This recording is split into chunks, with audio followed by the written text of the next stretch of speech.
So this little project now is something that you can do at your place, and I think Rich and Joe are going to love it.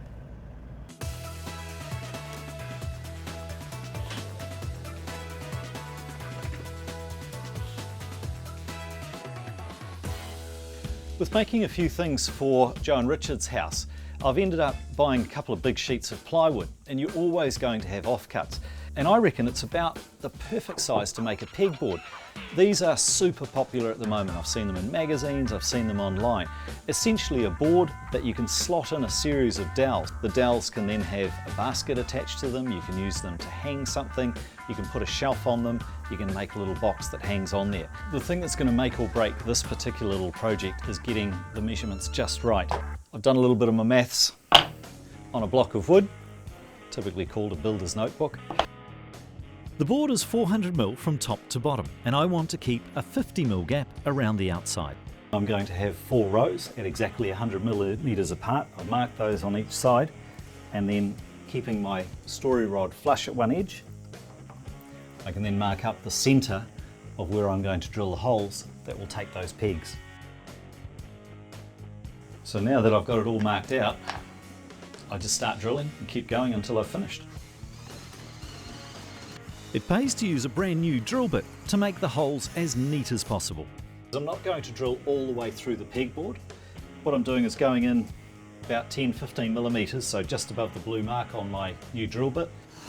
The pegs that are going in are only going to be 75 to 100mm long, so it's not a lot of weight. I don't need to go all the way through. It's starting to look a bit like Swiss cheese, but that's the whole idea.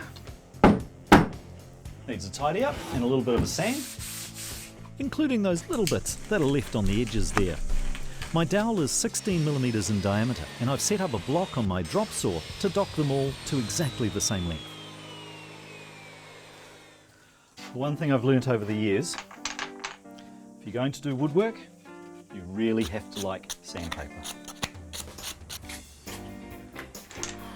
This should be enough to get me going.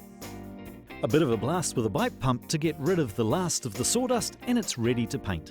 I'm going to blonde it effectively. So this is a whitewash that I can apply over the raw timber. I need to make sure that I'm not leaving too much in one area, because that will give me an uneven appearance. To give it a really nice smooth finish, with some really fine sandpaper, I'll give it a very light rub down, and then I'm ready for my waterborne urethane. So it's a quick top coat, and you really do need to keep working on it. You can't stop once you've started.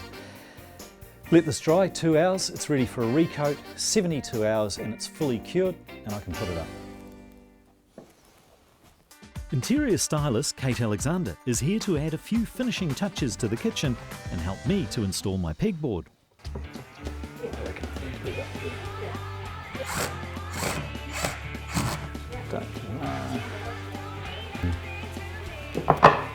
Shelving wherever you want. Oh, look at that. You're going to be getting orders, Pete.